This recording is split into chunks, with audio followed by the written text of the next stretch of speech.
So, I'm Dr. Toby Quibell and I am the Chief Executive of North East Wellbeing. Is Dr. Jenna Charlton. I am a research associate from Newcastle University and a child psychologist, and I am also director of 4M Puppets. Sally Noden, and I'm a children's service manager for Action for Children. I oversee family support work and a cluster of other projects, but one of my roles is as a lead agency in a partnership called West Community Partnership. Okay, so we have this excellent intervention. It's called Curious Beasts, and it contains those elements which we've been talking about.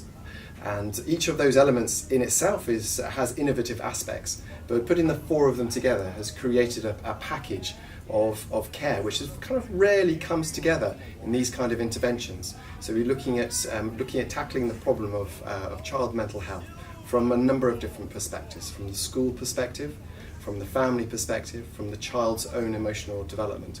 And so putting together like that makes a very exciting prospect for the way in which we can work together across agencies to make something really effective happen for children across the city.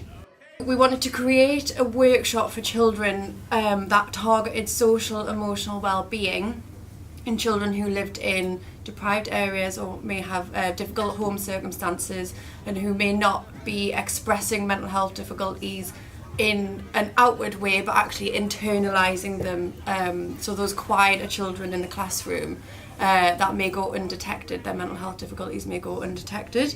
So the workshop was written by myself and another director from 4M Puppets. It's based on a standardised assessment of social and emotional well-being, which is called the Strengths and Difficulties Questionnaire. As part of this project, one of the other elements that is really important is the 6 weeks nurture programme. So through the data and the self-identifying, a percentage of children, normally sort of about 10 children, 6 to 10 children, are broken into small nurture groups, no more than 3 or 4, and they are worked with a nurture practitioner for 6 weeks. Within that programme, the social stories that Gemma had mentioned are used for each aspect of emotional and well-being. So there's a social story that would look at, say, social emotions, and that story enables those children to be able to look and identify and then work on emotional literacy around those areas.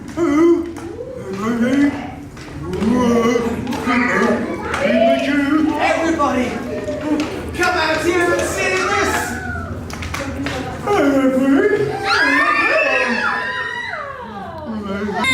Come and sit. Hello. You're a very friendly creature.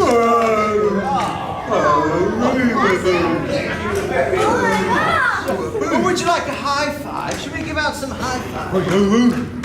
High five, yes.